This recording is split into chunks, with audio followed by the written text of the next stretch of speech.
It's Talk Funny, a podcast by Mark Bailey and other comics from all over. We came to Japan before the virus flight cancellations to see a bar hostess, but she's got it. Oh baby, she's got it. She's got fever. She's got symptoms. She's a virus. The Talk Funny podcast from Nagoyaradio.com and Nagoyacomedy. Here's Mark Bailey. We're back with Talk Funny, Mike Miller and Mark Bailey. And, you know, I always told Mike don't bring popcorn anymore, but apparently it helps our ratings now. Sorry. You're tuning in for the popcorn. I'm appealing to the ASMR crowd. I'm just here for the popcorn.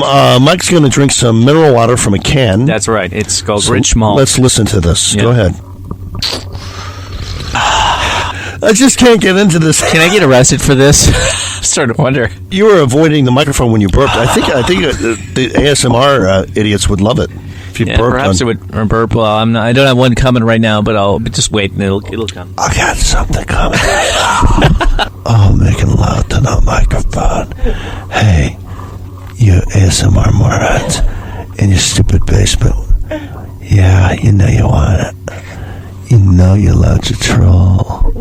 I just don't understand the whole movement. We just want to have fans before we get banned. That's our goal. You have almost every comedian except for us has a Netflix special. Mm-hmm. You have all these great free movies on YouTube and documentaries.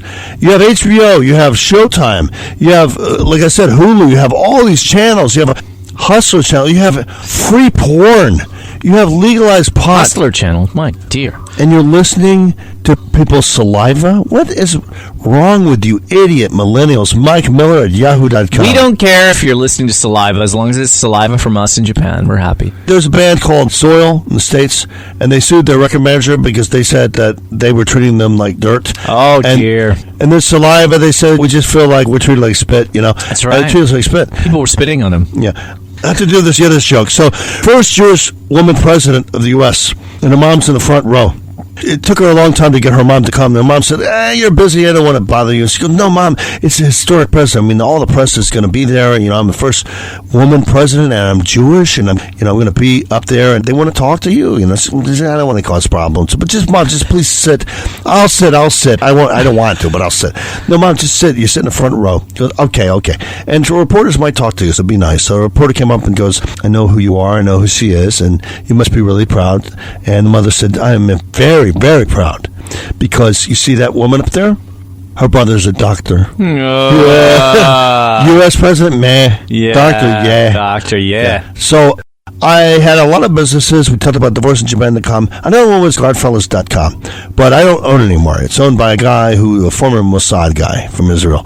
And he came to Japan. He had a family. He had a family or a family? He was in the family. He was a friend of ours. He was a friend of ours. You know what I mean? He was a friend. He's a friend of ours. He helped send people. Did he paint houses? He helped send people to Australia, but he's never been there. Send people to Australia. All right, he said once you go to Australia, never come back. Oh, that's great, because it's a great place down there, I hear. And Australia, they didn't approve my visa. Now they got fires everywhere. You know what I mean? Jewish karma is amazing. I don't know. So basically, I had to have an enforcer and kind of a guy who he's a lawyer, but also ex-Mossad, and he was living here.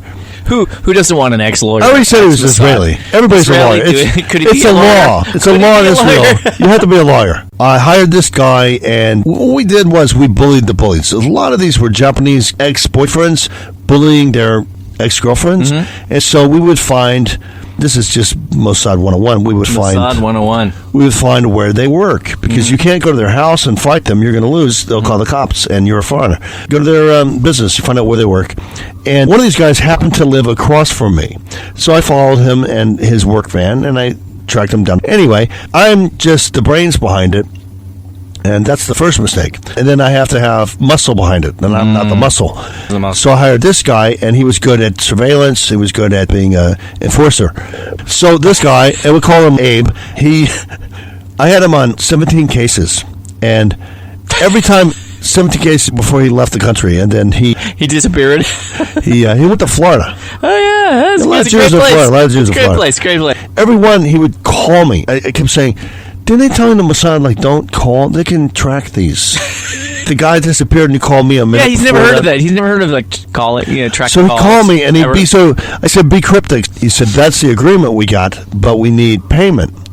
So does he pay, or does he take some time off? I'm like, well, if he wants to take some time off, I mean, is he stressed? He could take some time off. He should take some time off, boss?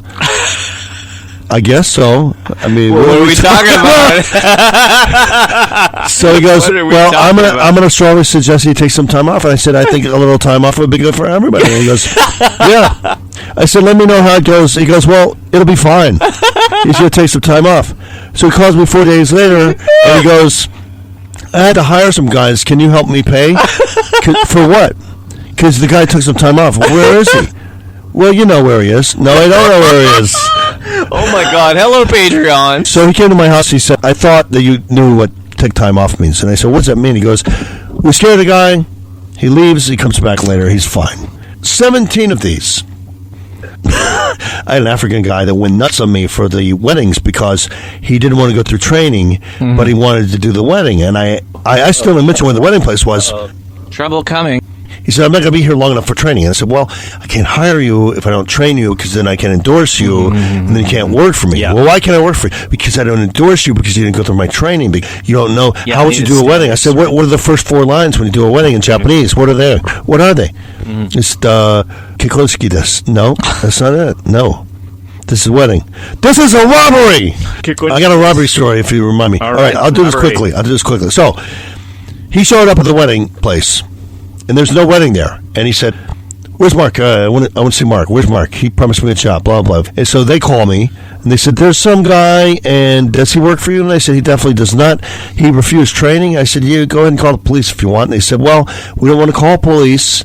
If there's anything you can do, we'll double what we pay you now for all the ministers. So I called Abe. And I said, can you go up there and find that black guy and talk some sense into him? So he goes up and he goes, yeah, I told him we're going to pay him at 2 a.m. tonight at your house. What? No.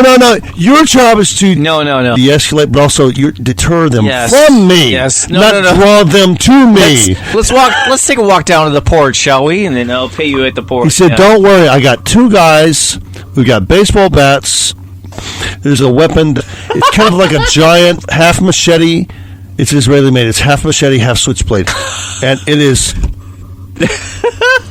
My friend has this weapon. Yes. But he's not in Japan. Okay. And you met him only once. It's at his house in Canada. Okay, that's right. And it's illegal in Canada also. I get it. Yep. But it's the length of what? My forearm? Wow. That's insane. So this guy said he knew a guy that could bring that to Japan, but he never did. He never brought it. He didn't threaten to burn down anyone's house. No, he never did. Good.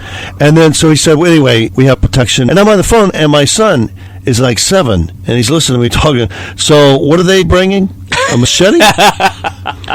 2 baseball bats. When you come at 2, and my son said, can I stay up? I want to see, I said, this is I'd like to see what happens. I just want to see what happens. So he said, listen, the black guy is definitely coming. We need to talk some sense into him. Oh, my God. He's coming. And I said, I have kids here. And so they came, and they stayed all night. We drank coffee. My wife made tea. And we drank coffee and tea.